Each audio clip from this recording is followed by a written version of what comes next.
Bom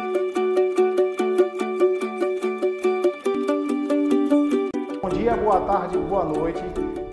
Meu nome é Reinaldo Guilherme, sou professor aqui de administração do grau técnico em Biribeira, aqui em Biribeira, né, gente? A gente vai falar um pouquinho sobre o perfil de um empreendedor. Um empreendedor, assim como essa equipe que trabalha aqui nessa rede, aqui no grau técnico, é uma pessoa que, antes de tudo, tem ousadia.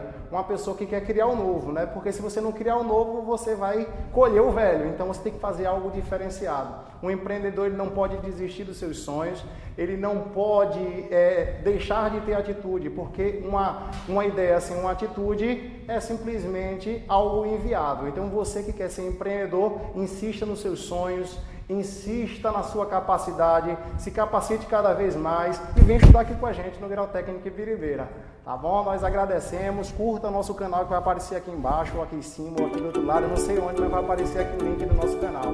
Valeu, sucesso a todos!